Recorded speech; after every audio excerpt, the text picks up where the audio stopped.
नमस्कार दोस्तों। इस वीडियो में अपन लोग चर्चा करने वाले हैं हिंदी की जो शिक्षण विधियां हैं रीट से संबंधित उनके कुछ वस्तुनिष्ठ प्रश्नोत्तर हैं, उनके बारे में चर्चा करेंगे।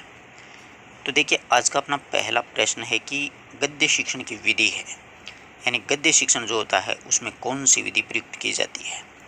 खंडान्वयन विधि, अर्थबोध विधि, अभिनय विधि, नाटक विधि। तो ध्यान रखिएगा, नाटक तो कोई विधि ही नहीं होती है, ठीक है। अब नाटक के लिए जो विधि होती है वो अभिनय विधि होती है, और कविता शिक्षण के लिए जो विधि होती है वो होती है खंडान्वयन विधि। अब बचा कौन सा अपने सामने? अर्थबोध विधि। तो सही उत्तर क्या हो जाएगा? अर्थबोध विधि, क्योंकि गद्य शिक्षण में जो कठिन शब्दार्थ आते हैं उनका अर्थ अपन को ग्रहण करना पड़ता है एक एक शब्द का, और फिर अपन इसको आगे आराम से पढ़ते चलते हैं। तो गद्य शिक्षण की विधि होती है अर्थबोध विधि। अगला प्रश्न है कि ओपन स्कूल में कौन सी विधि काम में लाई जाती है। ओपन स्कूल में कौन सी विधि काम में लाई जाती है? दूरस्थ शिक्षण विधि, समवाय विधि, व्याख्यान विधि या प्रदर्शन विधि।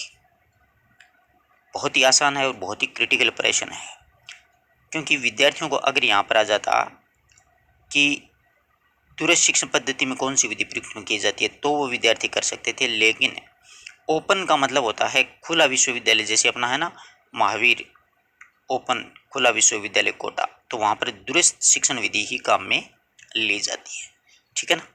दूरस्थ शिक्षा में तो होती है ये ओपन स्कूल जितने भी होते हैं, कॉलेज यूनिवर्सिटीज। वो अभिक्रमित अनुदेशन में कौन सी शिक्षण विधि को प्रमुखता दी जाती है?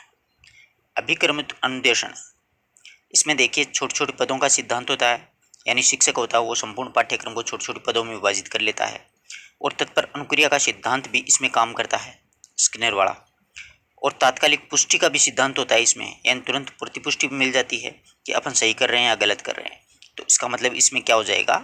सभी उत्तर है वो सही हो जाएगा। अभिक्रमित अनुदेशन की शिक्षण विधि को प्रमुखता है वो छोटे छोटे पदों का सिद्धांत, तत्पर अनुक्रिया का सिद्धांत और तात्कालिक पुष्टि का सिद्धांत। किस विधि में छात्र होते हैं वो छात्रों को नियम बता करके उसको रटा दिया जाता है। बहुत ही अच्छी विधि है, आप लोगों को आराम से ये विधि आ भी रही है। ऐसे प्रश्न ना वो परीक्षा में अगर गलत हो जाते हैं तो अपने लिए बहुत ही मुश्किल काम हो जाता है। तो नियम किस में बनते हैं आपको पता ही है, आगमन, निगमन, व्याख्यान या व्यास। तो ध्यान रखिएगा, नियम जहां पर भी शब्द आ जाए तो वो मतलब निगमन विधि के अंतर्गत जाता है, ठीक है ना। आ गई बात समझ में? निगमन विधि के अंतर्गत ये बातें जाती हैं। निगमन विधि में क्या होता है, संपूर्ण पाठ्यक्रम को छोटे छोटे नियमों यानी सूत्रों में बांध लिया जाता है, और विद्यार्थियों को क्या करता है, ये नियम सैद्धांतिक जो नियम होते हैं वो रटा दिए जाते हैं, याद करवा दिए जाते हैं। जैसे इस विधि के मतलब शिक्षण सूत्र होते हैं, नियम से उदाहरण की ओर, अज्ञात से ज्ञात की ओर, सामान्य से विशिष्ट की ओर, प्रमाण से प्रत्यक्ष की ओर, सूक्ष्म से स्थूल की ओर, अमूर्त से मूर्त की ओर, ये वाले हैं, ठीक है। इकाई विधि का मुख्य उद्देश्य क्या होता है? अपव्यय अवरोध को रोकना, सही बात है। शिक्षण को उद्देश्यों की निष्ठा बनाना, छात्रों को अपनी गति से सीखने के अवसर देना, सारे के सारे ये क्या है, सभी के सभी इकाई विधि के मुख्य उद्देश्य माने जाते हैं। तो ध्यान रखिएगा, इकाई विधि जो है उसमें एक मिनट थोड़ा सा मैं आपको बतला देता हूं। इकाई विधि जो होती है ना उसमें 5 मुख्य सोपान भी होते हैं, जैसे जांच है, इकाई की प्रस्तुतिकरण है, आत्मीकरण होता है, व्यवस्थीकरण होता है और अभिव्यक्तिकरण होता है। तो इसमें मतलब अपव्यय को रोकना, शिक्षण को उद्देश्यों से को निष्ठापूर्वक बनाना और छात्रों को अपनी गति से सीखने के अवसर देना, यानी सभी होते हैं। कोलंबिया विश्वविद्यालय के प्रशिक्षण विद्यालय के रिचार्ड महोदय ने प्रोजेक्ट शब्द का सबसे पहले प्रयोग कब किया? प्रोजेक्ट विधि जो होती है ना इसका सबसे पहले प्रयोग है वो 1900 ईस्वी के अंतर्गत किया गया था। रूपरेखा पद्धति संबंधित है, यानी रूपरेखा पद्धति होती क्या है? तो कहानी शिक्षण से संबंधित है, या फिर नाटक शिक्षण से या फिर पद्य शिक्षण से या रचना शिक्षण से, ऐसे प्रश्न है ना। अभी तो रीट है इसलिए आपको ये प्रश्न अटेंड करने ही करने हैं, परंतु जैसे द्वितीय श्रेणी में अगर इस प्रकार के प्रश्न आ गए तो छोड़ देने में फायदा रहेगा, अन्यथा ये माइनस में ले जाएंगे आपको, क्योंकि ये दिखने में बड़ा आसान है आप लोगों को कि रूपरेखा पद्धति। तो ध्यान रखना ये रचना शिक्षण के संबंधित है, ठीक है ना।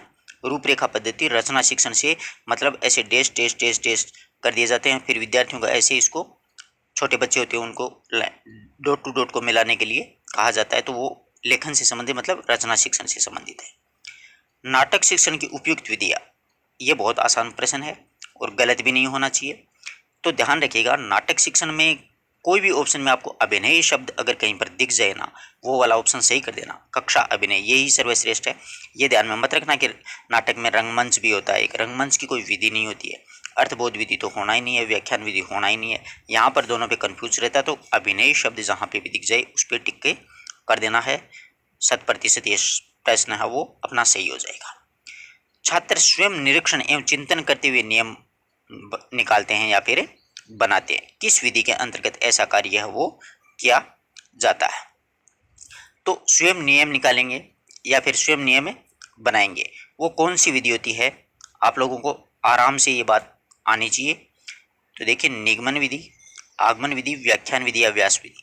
तो विद्यार्थी अगर स्वयं नियम निकालेगा ना तो ध्यान रखना आगमन विधि ही मानी जाती है, जिससे क्या है कि ज्ञान है वो स्थायी होता है। अपन जैसे देखिए आप लोग, जैसे आपको उदाहरण दूं कि आप साहित्य में किसी कवि या लेखक की रचना याद करते हो, तो उन रचनाओं का पहला पहला अक्षर जोड़ करके आप एक मतलब सूत्र बना लेते हो उसका, और सारी रचनाएं अपने याद हो जाती हैं। तो वो अपना नियम होता है, न कि कोई मतलब सैद्धांतिक नियम होता है, इसलिए आगमन विधि मानी जाती है। ये होती है उदाहरण से नियम की ओर चलती है, यानी निगमन के जस्ट अपोजिट होती है, उल्टी होती है। विशिष्ट से सामान्य की ओर चलती है, स्थूल से सूक्ष्म की ओर चलती है, प्रत्यक्ष से प्रमाण की ओर। ये अगर पूछ लिया जाता है तो विद्यार्थियों में आगमन और निगमन में बहुत बड़ा कंफ्यूज है कि भाई आगमन में मुख्य शिक्षण सूत्र कौन से होते हैं, निगमन में कौन से होते हैं।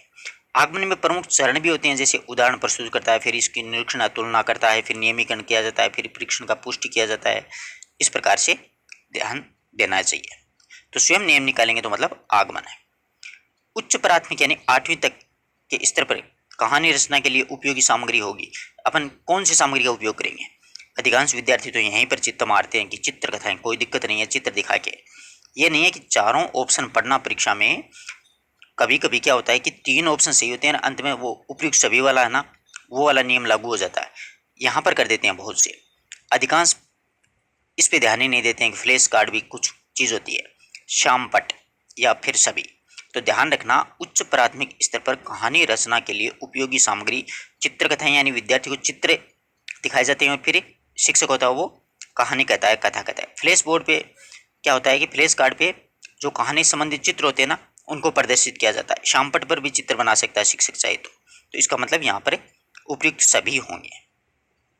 अनुकरण विधि सर्वाधिक उपयोगी होती है प्राथमिक स्तर पर, माध्यमिक स्तर पर, उच्च माध्यमिक स्तर पर या उच्च कक्षाओं के लिए।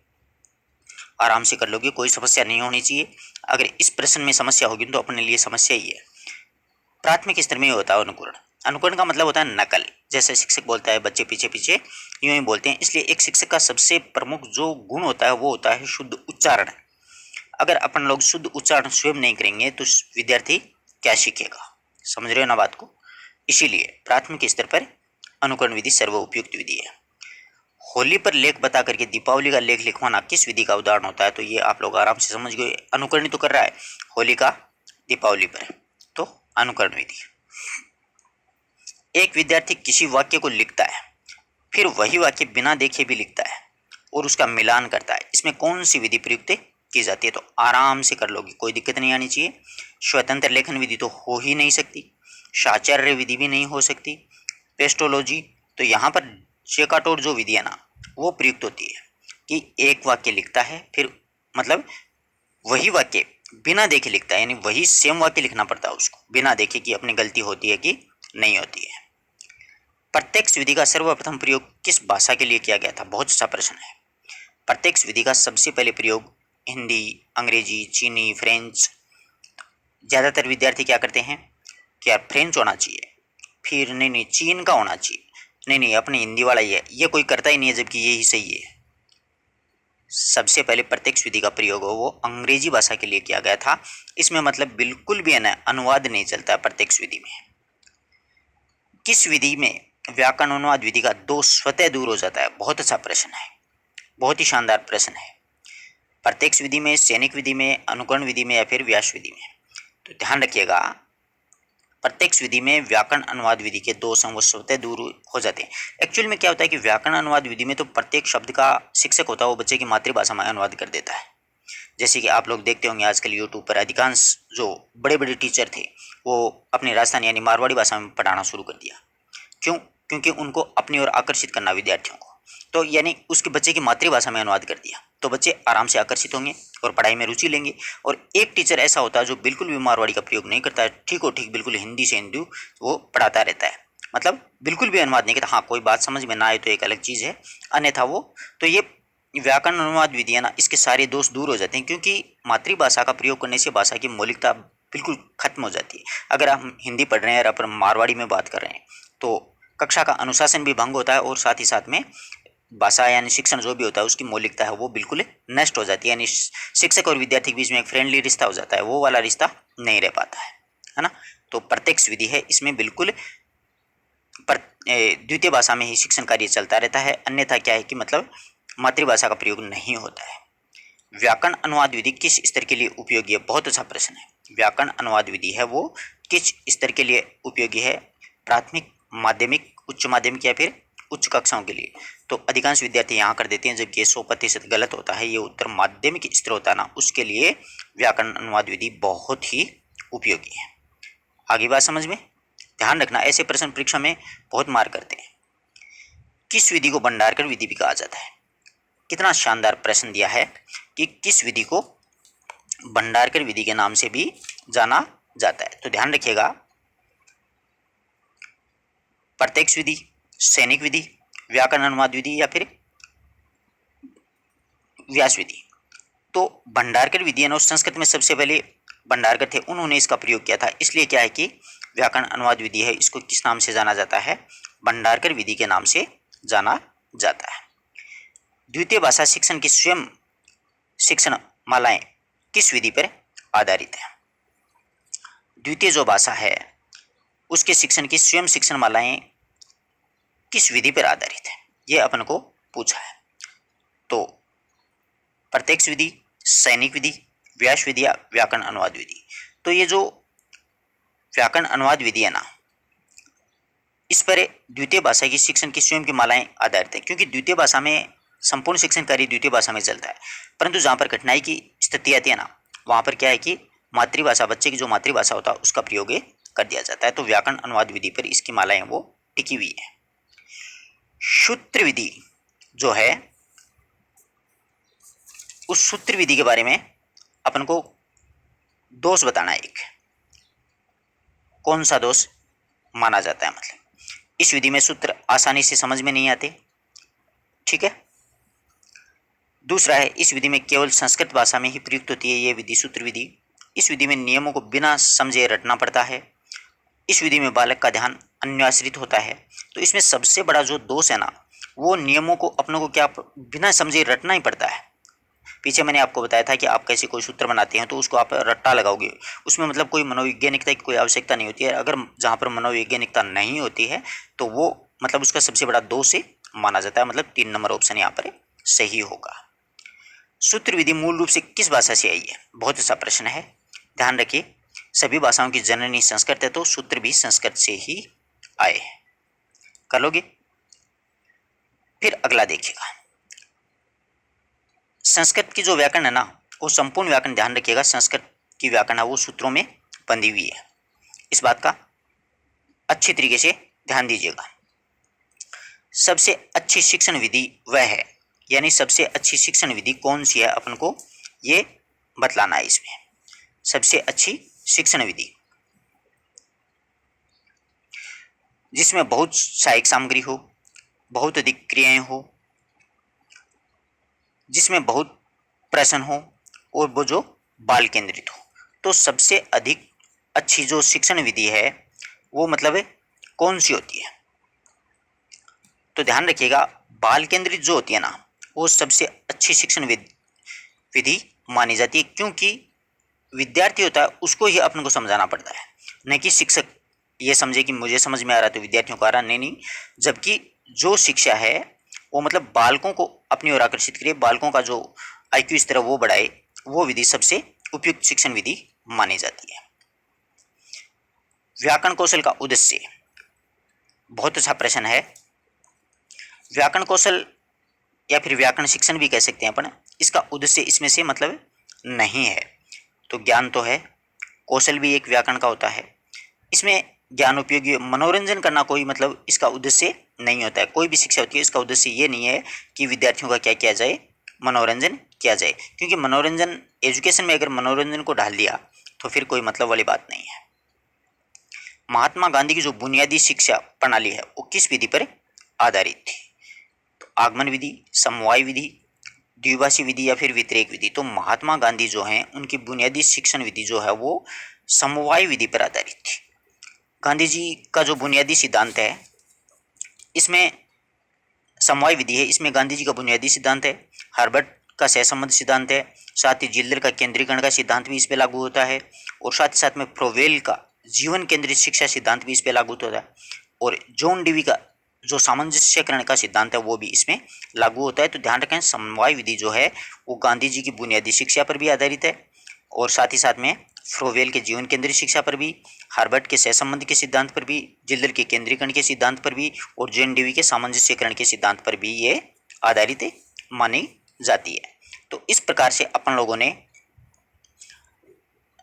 शिक्षण विधियों से संबंधित कम से कम 20-22 प्रश्नों का अध्ययन किया है। आशा करता हूँ प्रत्येक प्रश्न आपको आराम से समझ में आया होगा। किसी प्रकार का कोई डाउट हो तो आप लोग पूछ सकते हो।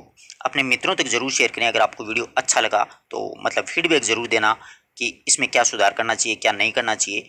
अपन धीरे धीरे सारे जो शिक्षण विधियाँ हैं उनके प्रश्नोत्तर हैं वो कर लेंगे। धन्यवाद दोस्तों।